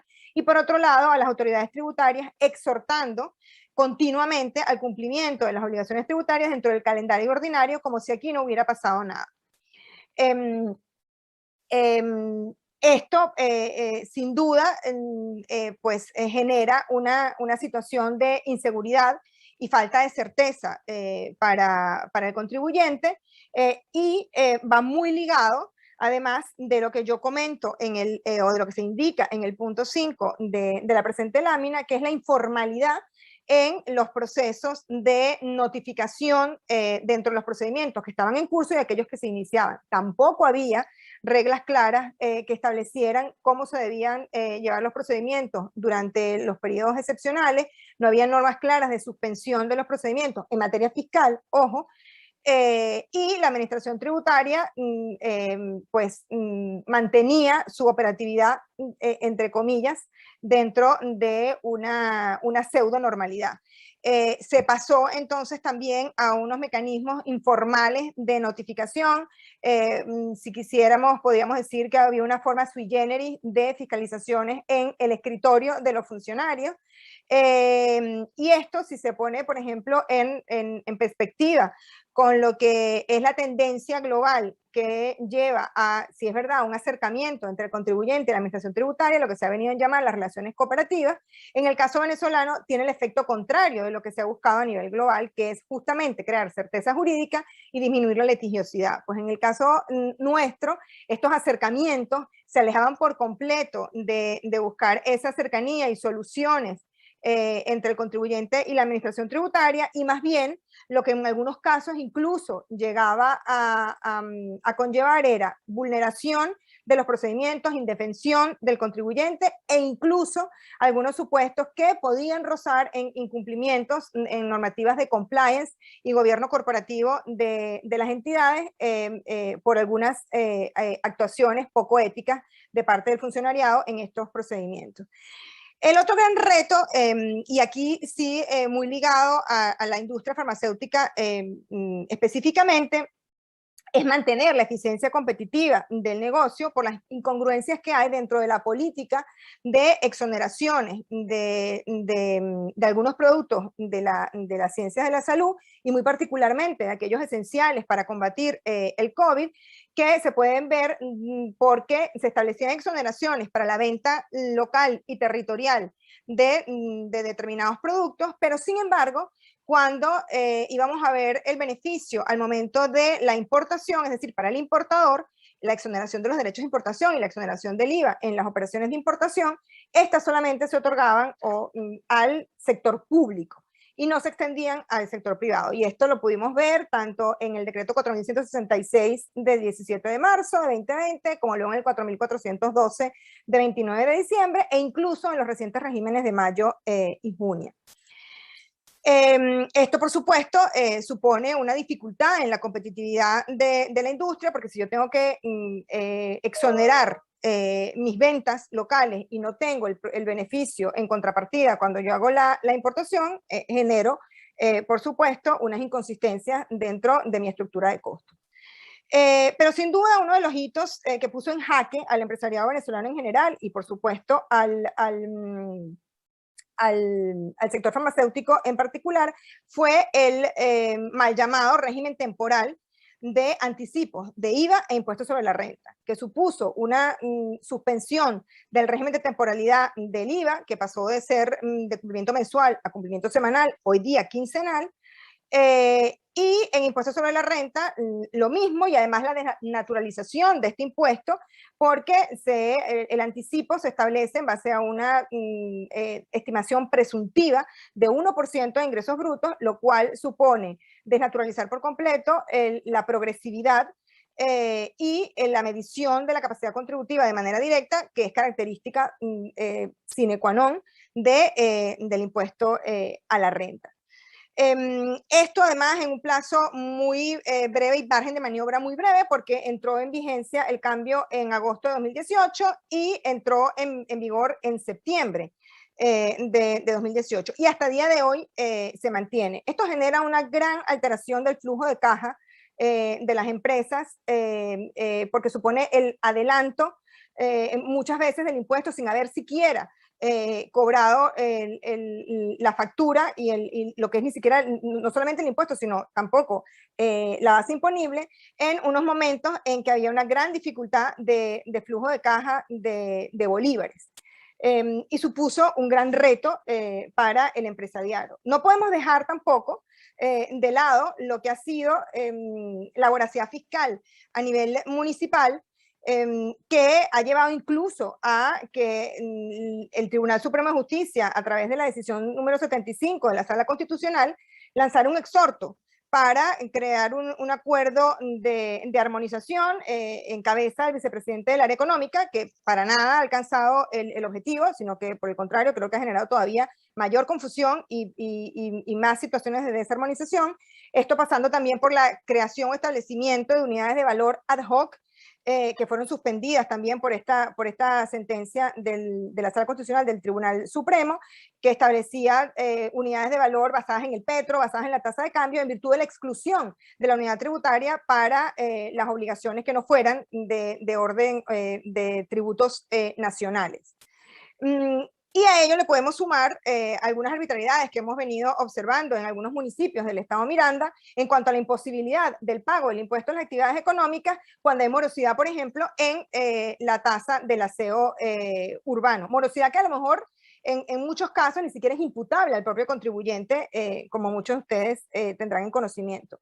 Ahora bien, para finalizar, creo que el mayor reto de la industria farmacéutica desde la perspectiva fiscal a día de hoy lo tenemos en la ausencia de una política fiscal que busque el incentivo y que genere políticas con beneficios fiscales para proyectos de desarrollo. Escuchábamos a Faustino hablar de cómo ha sido importante los proyectos de investigación y desarrollo, por ejemplo, para encontrar una vacunación temprana. Bueno, nuestra regulación fiscal no tiene a día de hoy ningún incentivo para que la industria farmacéutica desarrolle proyectos de I+I. No hay ninguna regulación que disponga beneficios tampoco para proyectos de empresa de nueva creación, ni siquiera el beneficio de nuevas inversiones que aplicaba en general para el empresariado existe a día de hoy porque fue eliminado en la reforma, y a ello le tenemos que sumar lo que vemos en esta última lámina que les comparto, que es, si se quiere, el mayor impuesto que puede sufrir el empresariado, que es la incompatibilidad de las variables económicas entre la inflación, los índices de nacionales de precios al consumidor, el valor de la unidad tributaria, que acaba, por supuesto, comprometiendo de manera fuertemente lo que es la capacidad de flujo, la capacidad de capital de trabajo para ser invertido, y que las empresas de la industria farmacéutica hayan tenido que tomar medidas importantes en la medición de riesgos, la reestructuración de sus esquemas de negocios y las políticas comerciales para mantener la operatividad.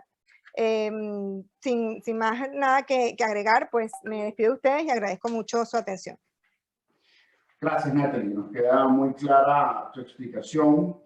Ya para finalizar con esta sección de las ponencias, tenemos como invitado a Gabriel Calleja, quien forma parte del equipo de Derecho laboral de Lega. Gabriel tratará un importantísimo tema y que es un asunto pues, sobre el que ha habido bastante discusión en el mundo y por supuesto también en Venezuela acerca de la obligatoriedad o no de la vacunación a los trabajadores. Gabriel, bienvenido. Gabriel, cuéntanos, ¿se puede exigir a los trabajadores aplicarse la vacuna contra la COVID-19? ¿Qué mecanismos tienen los patronos para garantizar la salud de sus trabajadores y mantener la salud y higiene en los lugares de trabajo? Bienvenido, Gabriel.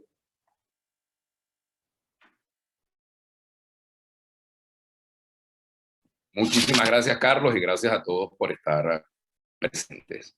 Sin duda alguna que la COVID ha tenido un impacto determinante en el mundo del derecho del trabajo y de las relaciones laborales, especialmente en el derecho individual del trabajo, así como también en el derecho colectivo del trabajo. Y la vacuna en particular ha generado y ha sido un tema muy controversial, no solo en el ámbito del derecho del trabajo, sino en el ámbito del derecho común, porque precisamente es una de las grandes preguntas y uno de los grandes debates que se dan hoy día en muchos de nuestros países. Y es si la vacuna se puede exigir, si puede ser obligatoria en el ámbito laboral, si los empleadores pueden exigir a los trabajadores aplicarse la vacuna. En Venezuela, expresamente no se ha establecido que la vacuna contra la COVID-19 sea obligatoria. Sin embargo, existe una ley de inmunizaciones que está vigente y establece que el Ministerio de Salud podrá, mediante resolución especial, establecer que en los casos en los que requiera crear inmunidad ante una determinada situación de urgencia, se podrá imponer la obligación de que algunas vacunas sean obligatorias. Sin embargo, expresamente hasta el momento no se ha considerado que debe ser obligatoria la vacuna.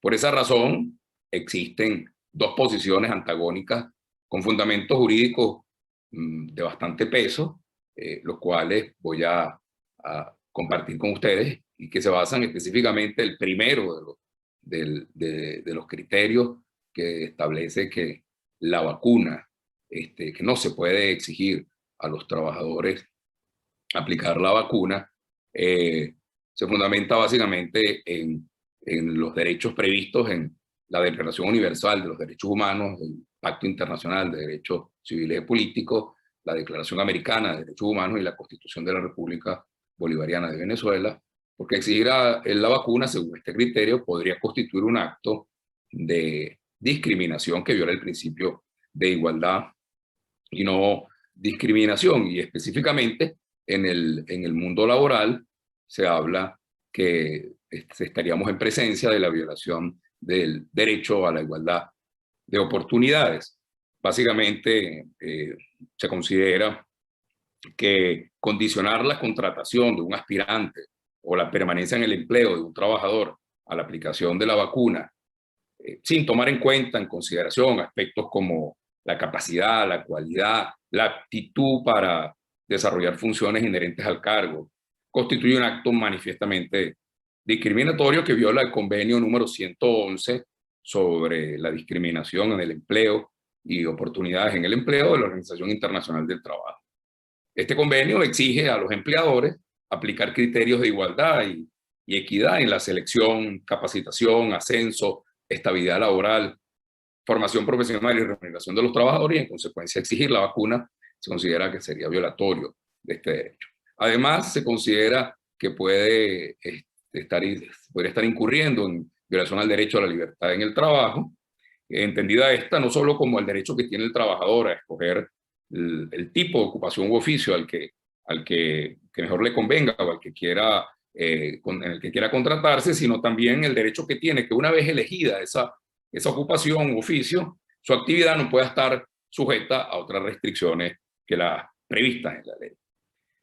En esa misma orientación se considera que constituye una violación al derecho a la intimidad y al desarrollo de la personalidad, exigir la vacuna, por cuanto las personas tienen derecho a llevar su vida sin ningún tipo de injerencia, sobre todo en su vida privada, lo cual, llevado al ámbito laboral, implica que se deben tomar medidas para proteger esa intimidad. Es decir, los estados tienen que tomar medidas para proteger esa intimidad y procurar que la vigilancia de la salud, básicamente en este caso, es decir, colocar como excusa la vacuna como un aspecto de vigilancia de salud no pueda ser utilizada con fines discriminatorios.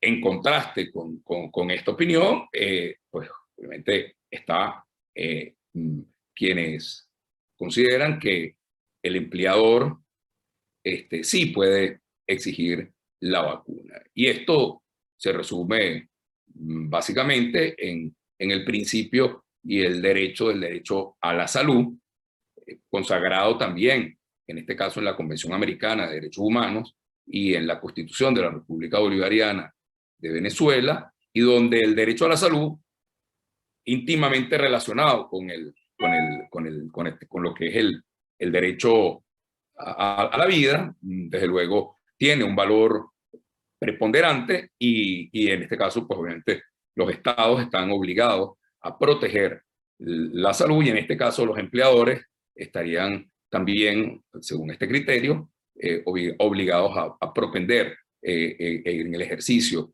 de esa obligación.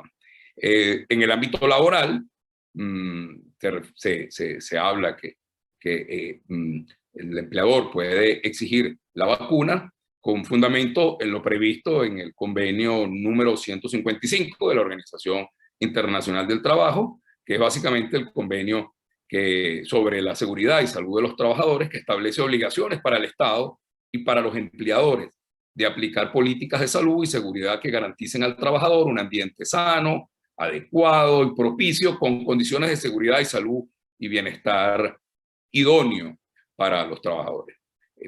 Finalmente, para los que también apoyan esta tesis de que el empleador sí puede exigir la vacuna, el derecho a la libertad económica y a dedicarse a la actividad económica de su preferencia, tiene también un impacto importante por cuanto yo tengo la libertad como empleador de dedicarme a la actividad económica de mi preferencia y en consecuencia a organizar mis modos de producción de manera tal que me lleven a mí a lograr el beneficio o el resultado querido. Y esto implica que yo pueda exigir dentro de mis procesos, además,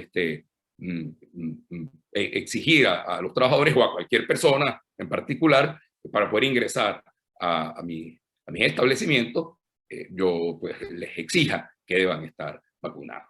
Por supuesto, en este contexto, pues se viene moviendo el tema de esta controversia tan importante y los países, pues ante esta realidad, han tomado algunas decisiones que se colocan en cada una de estas posiciones. Y así, a modo de ejemplo, pues podemos decir lo siguiente.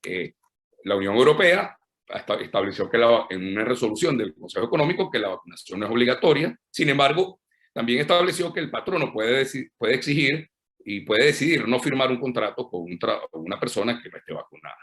En el caso de Inglaterra, España, Francia, Italia y Australia, se ha establecido, por ejemplo, que en el caso del sector salud, todos los trabajadores deben estar vacunados, es decir, es obligatorio, y las empresas pueden decidir si exigen o no la vacuna a sus trabajadores y aspirantes, es decir, lo establecen como una libertad del empleador para poderlo implementar o no. En el caso de Argentina, a través de una resolución ministerial, estableció que la vacunación es voluntaria. Sin embargo, si el empleador decide convocar a los trabajadores a prestar servicios de manera presencial, los trabajadores deben al menos tener una dosis, o sea, más o menos algo parecido a lo que hemos dicho. En el caso de Uruguay, se estableció por mandato legal que la vacuna es obligatoria y el trabajador que se niegue a ello puede estar sometido a sanciones. Colombia estableció que la vacunación y los test también de vacunación no pueden ser obligatorios, es decir, se va con la postura inicial de que no se puede obligar al trabajador a aplicarse la vacuna. Arabia Saudita estableció que todos los trabajadores del sector público y privado que deseen asistir presencialmente a sus trabajos deben vacunarse. Japón expresamente anunció que los atletas paralímpicos que participen en los Juegos de Tokio deben estar vacunados. Existen países como Kazajistán, Fiji y Pakistán que establecieron que en los países donde concurran más de 20 trabajadores, los trabajadores deben estar vacunados. Y en el caso de Pakistán hay algo muy curioso porque se establecen sanciones como multas, suspensión de sueldo y suspensión de servicios públicos a quienes incumplan con este deber. Indonesia, Turkmenistán y Pakistán establecieron la vacunación obligatoria para mayores de 18 años y finalmente la Ciudad del Vaticano estableció que la vacunación es obligatorio. Y los trabajadores que no se vacunen pueden ser objeto de posibles sanciones. De esta manera, a modo de conclusión, ¿qué queda en todo este debate? Bueno, algunas conclusiones que quisiera compartir con ustedes. En primer lugar, la COVID, por supuesto, ha marcado un impacto, como lo dije al principio, en las relaciones individuales y colectivas de trabajo. La vacuna puede ser de carácter obligatorio según la regulación de cada país, como lo acabamos de ver. En los casos donde los estados no han establecido que es obligatoria, se abre este debate sobre la legalidad de exigirla o no. Según cada postura, es previsible que se asuman decisiones según la regulación de cada estado, por ejemplo, despidos, retiros, justificados, excusas de los trabajadores para no asistir al trabajo. En materia de salud y seguridad laboral, genera un impacto con implicaciones importantes en la responsabilidad del empleador, porque si algún trabajador contrae la enfermedad y demanda o reclama que esta enfermedad es de carácter profesional, por supuesto el empleador puede estar sujeto a la exigencia de algunas responsabilidades y por tanto el empleador está obligado a tomar algunas decisiones y tomar algunas medidas de prevención. En el ámbito colectivo, los delegados sindicales, los delegados de salud y seguridad juegan un rol fundamental. Y aquí es donde los convenios colectivos en los próximos meses o en el próximo año van a jugar un papel preponderante, así como los procedimientos de conflicto, porque va a ser la plataforma en la que se va a discutir precisamente hasta dónde llega esa obligación y hasta dónde esto se convierte en un derecho. La responsabilidad del empleador por excedente laboral y enfermedad, lo acabo de mencionar, comienza a generar toda una discusión importante en donde precisamente ese va a ser otro de los grandes debates. ¿Qué ha dicho la Organización Mundial de la Salud? Ha dicho que la vacuna no es obligatoria o no debe ser obligatoria, que se debe persuadir, que se debe informar y que lo más importante es que la persona lo haga voluntariamente. Pero por otro lado, la Organización Panamericana de la Salud ha dicho que la vacunación es una de las medidas efectivas con las que se puede lograr precisamente crear inmunidad y evitar el contagio de la enfermedad. De esto se va a seguir hablando durante todo este año y bueno, esperemos que el debate sirva para que nosotros podamos agregar valor a toda esta discusión. Muchas gracias a todos por su atención. Muchísimas gracias, Gabriel. La verdad es que es un tema bastante controversial y bastante interesante. Bueno, con la ponencia de Gabriel ya terminamos, digamos, esta primera sección. Lo que nos queda es abrir la sección de preguntas.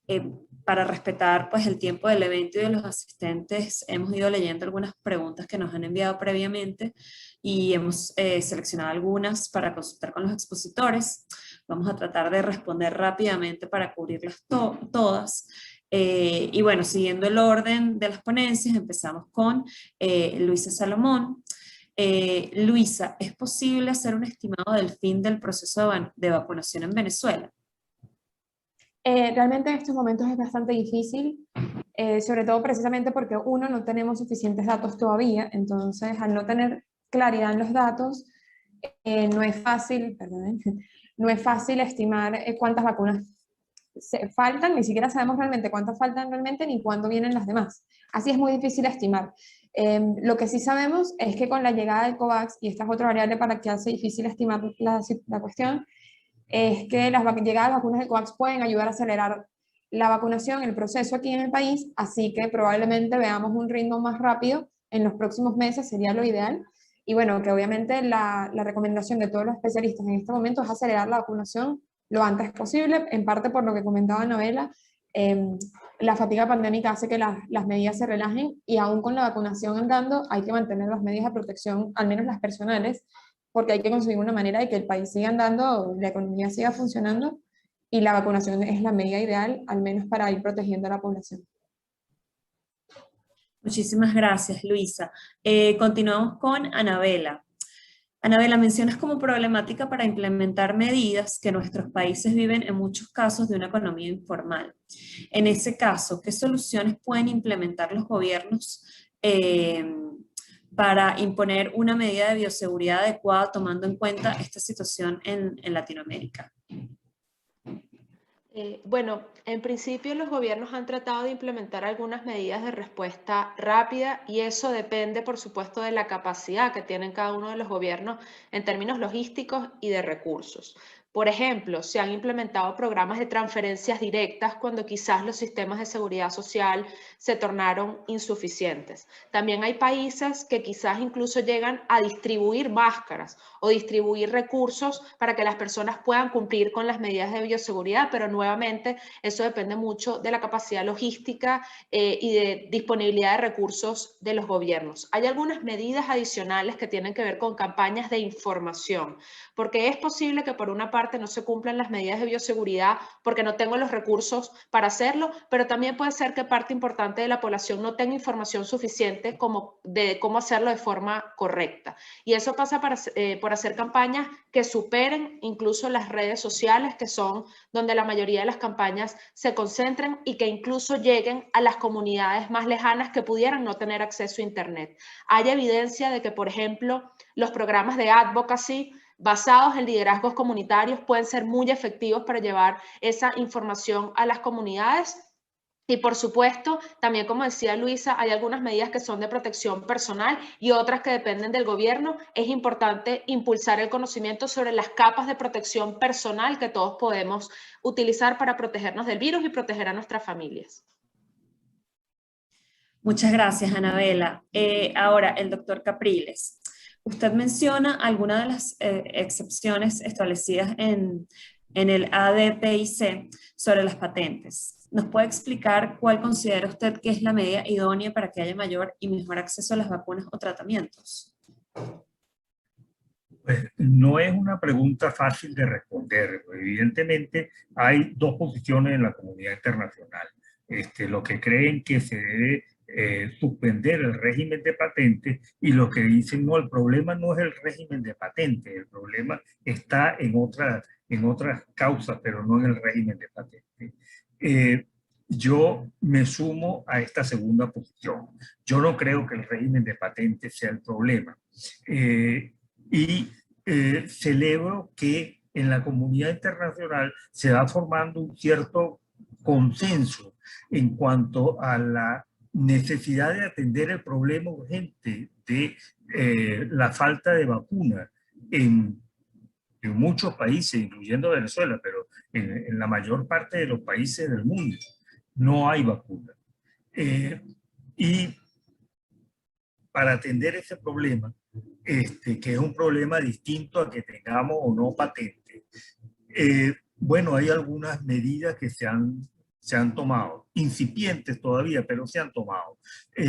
Por ejemplo, en la última reunión del grupo de los 7, que es el grupo de los países de economía de mercado cuyo PIB es más alto. Ahí están Estados Unidos, Canadá, el Reino Unido, Francia, Italia, Japón, etc.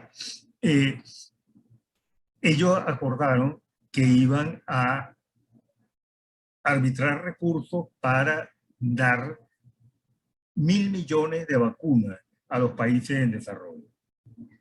Estos recursos los van a dar sea por la vía de comprar las vacunas y donarlas a estos países, o por la vía de darle recursos al sistema COVAX para que el sistema COVAX compre esa vacuna. Eso, por supuesto, es un primer paso. Es un paso de una tendencia que está comenzando a prevalecer, que es la tendencia de hay que atender el problema inmediato de que la gente no tiene vacuna. Es un paso que es pequeño porque se está hablando de 1.000 millones de vacunas, pero la población mundial es de más de 7.000 millones de personas. Entonces, evidentemente, ahí falta mucho por avanzar. Yo creo que la posición más clara que tenemos sobre esto es la que dio un venezolano, un destacado economista venezolano, Ricardo Hausmann, que desde el Laboratorio de Crecimiento de Harvard propuso: los países desarrollados tienen que ponerse de acuerdo y constituir un fondo. Con ese fondo compran la vacuna y esa vacuna se la dan a todo el mundo. Esa es la única forma. No hay forma de que los países en desarrollo puedan comprar las vacunas. Incluso si les quitan las patentes, no hay posibilidad de que puedan comprar la vacuna. Entonces hay que darle la vacuna, porque si no, las variantes que vayan surgiendo van a ser una amenaza para todo el mundo. Entonces, esa es la situación. Gracias. Muchas gracias, doctor Capriles. Continuamos con Faustino Flamerique. Faustino, en relación a la era digital y la telemedicina, ¿podrías explicarnos cuál es tu visión sobre la implementación justamente de las tecnologías de la salud, específicamente de la telemedicina en Venezuela? Muchas gracias, Vicky. La telemedicina, como sabemos, ha sido una consecuencia, me refiero en su expansión explosiva de la pandemia. Entonces, en algunos casos falta regulación que la precise. Como sabemos, eso no significa que no se pueda prestar. Ya sabemos que en materia económica, en particular, puede hacer todo aquello que no le esté prohibido. Lo que sí es necesario y sí exige la regulación es que haya un establecimiento que haya obtenido la autorización para prestar servicios de salud. Entonces, en este momento, todos los establecimientos que han recibido autorización para prestar servicios de salud pueden desarrollar esas actividades de telemedicina. En todo esto, además, debe haber una confianza en el prestador, porque la facilidad de acceso a los medios digitales, bueno, nos expone, como sabemos, a información que no necesariamente va a estar contrastada. De manera que en estos casos de la telemedicina, lo que se está exigiendo en supuestos de autorregulación es que para acceder al servicio se empiecen a suministrar claves de acceso. Al inicio de las conversaciones se hace una grabación por razones de seguridad, pero evidentemente no se puede grabar la consulta que se vaya a dar por razones de protección a la intimidad. Y lo que es más importante en cuanto a la participación de la industria farmacéutica como tal es cómo hacer llegar al paciente la medicina que resulte indicada por el doctor asistente en esa llamada de telemedicina. Ahí hay un reto, allí no hay respuesta todavía formal. Lo más importante es la confianza que se tenga en que el prestador sea efectivamente un servicio de salud. Buenísimo, Faustino, muchísimas gracias. Bueno, ahora Natalie Rodríguez. Natalie, explicas varios problemas actuales en materia fiscal como la ausencia de exoneraciones y de armonización. ¿Qué consejos prácticos pueden dársele a la industria para, si bien no solucionar estos problemas, pues lidiar mejor con ellos? Sí, a ver, yo creo que lo primero y más importante es lo que nosotros hemos venido llamando la preparación de expediente o preconstitución de prueba y evidencia. Es sumamente importante que se deje soporte y evidencia de todas y cada una de las incidencias o situaciones en las que se ha generado indefensión, en las que no haya un debido acceso o aplicación de los procedimientos.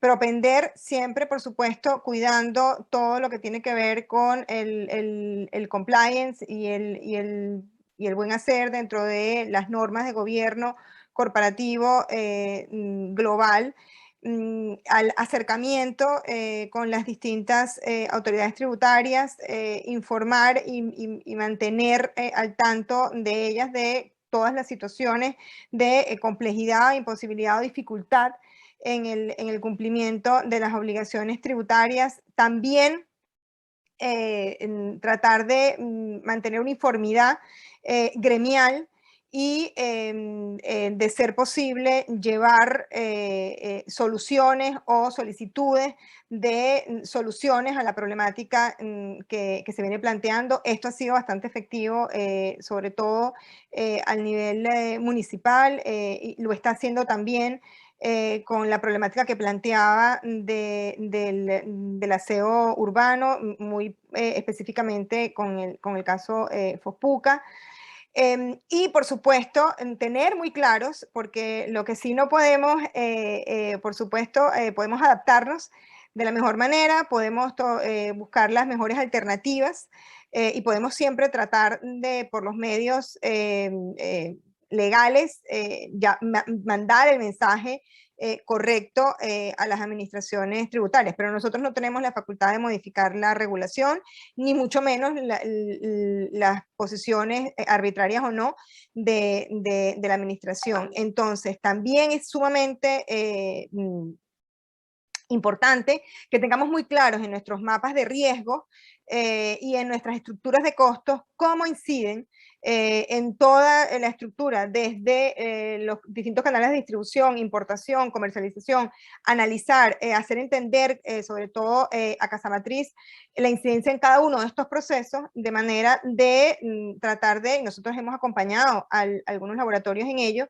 de reestructurar si se quiere, estos acuerdos y procesos de comercialización para tratar de adaptarlos un poco al caso particular venezolano y buscar la mayor competitividad posible. Muchas gracias, Nathalie, por tu respuesta. Bueno, finalmente, Gabriel Calleja. Gabriel, nos planteas dos posturas, a favor y en contra, sobre la obligatoriedad de la vacunación a los trabajadores. ¿Nos podrías responder, pues, cuál de esas posturas?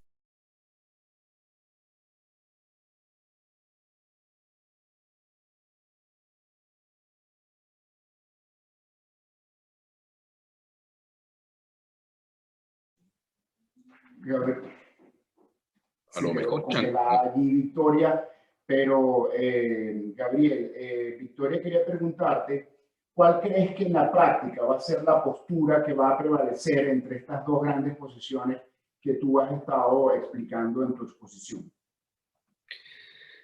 Bueno, fíjense, yo creo que en la medida en que los casos sigan incrementándose y adicionalmente las medidas de bioseguridad y se sigan relajando las normas de distanciamiento social, como fue comentado en una de las exposiciones que me precedieron, los gobiernos se van a ver más obligados a imponer la aplicación de la vacuna como obligatoria. Porque precisamente el debate, cuando se mencionaba el caso de Francia, el presidente Macron, que es la última de las declaraciones, que dio unas declaraciones bastante fuertes, dijo: nosotros no podemos permitir que quienes no se vacunen pongan en riesgo la salud y la protección de los vacunados. Y por este derecho de protección colectiva y ese deber que se le imponen a los estados de protección, de respeto y de establecer garantías para precisamente propender una vida sana, un bienestar colectivo de la población, los estados probablemente van a empezar a orientarse por la segunda posición. Sin embargo, ¿qué vengo diciendo yo? Hay formas y maneras a nivel de los empleadores de poder estar en los dos mundos. Es decir, y con esto respondo una de las preguntas que está en el chat. ¿Cómo hago para poder cumplir con el derecho a la igualdad y no discriminación, pero también cumplir con el derecho a la salud? ¿Hay alguna manera de poder estar en los dos mundos? Y ahí la clave a esa pregunta es básicamente, en los países del primer mundo y hasta los países del tercer mundo existen organizaciones o entidades como los comités de salud y seguridad, o incluso las propias organizaciones sindicales, en las que, siendo cónsonos con lo que dice la Organización Mundial de la Salud, dice, bueno, la vacuna no es obligatoria, pero hay que informar, hay que persuadir, y yo agregaría, y hay que convenir en medio de la vida laboral con estos comités y delegados de prevención y salud laboral, así como con los representantes de las organizaciones sindicales. Yo le agregaría, y hay que convenir con los ciudadanos, y hay que convenir con los trabajadores, específicamente la aplicación de la vacuna como un mecanismo de protección y llevarlo al ámbito de las relaciones colectivas como una obligación recíproca. En el caso de Venezuela, si nosotros revisamos la Constitución, el artículo que establece el derecho a la salud, establece que es un deber del Estado, pero también dicen que los particulares y los ciudadanos deben participar en el ejercicio de ese deber y de ese derecho. Es decir, que la sociedad también tiene un rol muy importante que cumplir, y ese compromiso y ese deber no solo se le impone al Estado, se le impone también a los ciudadanos y a los particulares. Entonces, para mí la clave es informar, persuadir, pero también convenir y buscar fórmulas para que se pueda cumplir con ese deber de protección que está previsto en la Constitución, en las leyes, sin menoscabar derechos como el derecho a la igualdad, el derecho a la no discriminación, el derecho a la libertad en el trabajo y el derecho, sobre todo, a la libertad de conciencia. Con eso creo que respondo esa pregunta y la que está en el chat. Muchas gracias, Gabriel. Ahora vamos con una pregunta a Anabela, ya para ir cerrando el evento. Buen día. En el caso de Venezuela, se colocó una primera dosis de la vacuna rusa para los mayores de 60 años. Sin embargo, dice la persona que hace la pregunta, se acabaron las dosis y no hay para la segunda dosis. En ese caso, ¿pueden colocarse otro tipo o qué probabilidad hay de que llegue la segunda dosis para los mayores de 60 años? Anabela.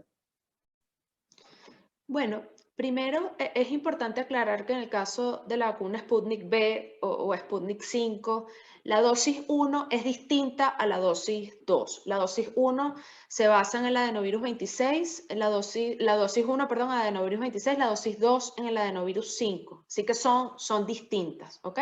Ya la primera dosis brinda una capa de protección que nos diferencia a aquellos que pudiéramos tenerla de aquellos que no la tienen. Es una protección bastante menor a si tuviéramos las dos dosis. ¿Cuándo va a llegar la segunda dosis? La verdad es que en Rusia, bueno, en realidad las empresas que están produciendo la Sputnik están teniendo problemas para producir la segunda dosis. Así que esa escasez de la segunda dosis no solamente la estamos viendo en Venezuela, se puede estar viendo también en otros países. Y como mencionó Luisa, nos enteraremos que llegó el día que llegan, porque la verdad es que hay muy poca transparencia sobre qué pasa entre la compra de una vacuna y su llegada al país, y en particular en Venezuela es bastante poco transparente. En el caso de considerar otra posible vacuna, se están haciendo estudios actualmente sobre el switch de vacunas, no nada más para casos como el de Sputnik, en donde pudiera faltar la segunda dosis, se está haciendo también, por ejemplo, para otras vacunas de 2 dosis, incluyendo la AstraZeneca, que en algunos países muchas personas se pusieron la primera dosis para luego la segunda dosis no se pudo colocar porque en algunos países se comenzó a prohibir el uso de la vacuna por riesgo de trombos y algunas otras complicaciones, y se está considerando cuál pudiera ser el efecto de hacer un switch de vacunas. Por lo que entiendo, los resultados preliminares son prometedores, pero todavía no hay resultados concluyentes para todas las vacunas, incluyendo la Sputnik. En el caso de Venezuela también vale decir, como hay tanta escasez de vacunas, quizás va a ser difícil hacer switch de vacunas. En este caso, quizás la recomendación es hacer lo posible, por supuesto, en la medida de nuestras posibilidades de conseguir la segunda dosis o esperar a que llegue la segunda dosis, pero quizás el principal mensaje es que sepan que con la primera dosis del Sputnik tienen una capa de protección que puede estar cercana entre 60 y 70%, que no tenían previo a colocarse esa vacuna, y por supuesto una segunda dosis los puede llevar hasta el 90-91%. Así que por ahora aquellas personas que tienen la primera dosis sepan que están más protegidos, y en cualquier caso estemos vacunados o no vacunados, es importante mantener todas las medidas de bioseguridad. Muchas gracias, Anabela. Vamos ahora entonces con Faustino. Faustino, nos preguntan sobre qué medidas se pueden tomar en cuanto a la importación que está ocurriendo de medicamentos, según dice quien hace la pregunta, sin contar con el registro sanitario, y cómo se pueden defender los laboratorios de esta práctica, pues, que está ocurriendo cada vez con mayor frecuencia. Faustino. Gracias, Carlos.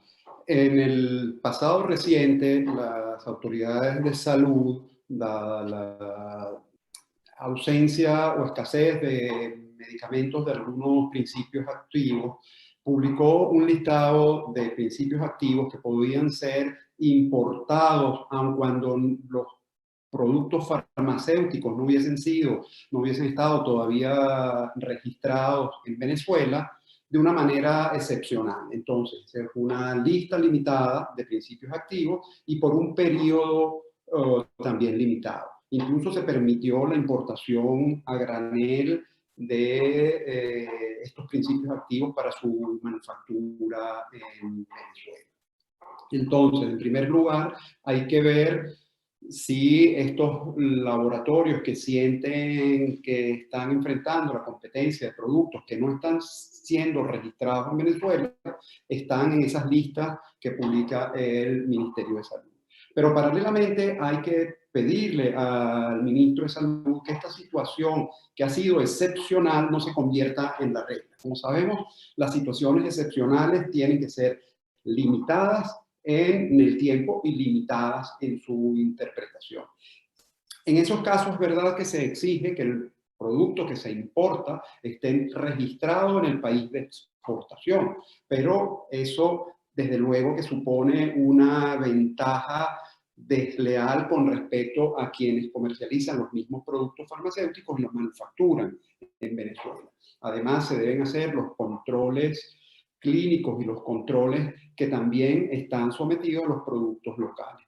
Entonces, concretando, la importación de productos farmacéuticos sin registros sanitarios está limitado a una serie de principios activos. Eso también estaba limitado a periodos de un año. En este momento no sé si la última Gaceta, revisaré y enviaré la respuesta, sigue vigente, pero en cualquier caso la excepción no se puede convertir en la regla y solo deben comercializarse en Venezuela los productos con registro sanitario. Por cierto, para algunos casos específicos, medicamentos de uso compasivo, medicamentos de servicios, de manera excepcional se permite la importación puntual sin tener registro sanitario, pero de nuevo, esa no puede convertirse en la regla. Muchas gracias, Faustino. Ya vamos entonces a la última pregunta para poder cerrar el evento. Hay un participante que señala que la última Gaceta Oficial contentiva del decreto de estado de alarma es la correspondiente al 28 de febrero de 2021, y pues la vigencia de ese declaratorio de estado de alarma pues, estuvo vigente hasta el 30 de marzo de 2021. La persona pregunta si este decreto ha sido prorrogado posteriormente y si legalmente pues, el estado de alarma sigue vigente en Venezuela. La verdad es que aprovecho para contestar la pregunta y cerrar el evento. Muy pertinente la pregunta porque es curioso que desde hace unos meses no se ha vuelto a publicar algún decreto de estado de alarma ni por supuesto las prórrogas. Efectivamente, el último decreto de estado de alarma es del 28 de febrero de 2021 y ese decreto de estado de alarma no fue prorrogado posteriormente. Algo parecido ocurrió en paralelo con el decreto de estado de excepción y emergencia económica, que como se sabe habían sido prorrogados desde el año 2016. El último decreto de estado de excepción y emergencia económica es del 26 de diciembre de 2020 y la última prórroga es del 23 de febrero de 2021.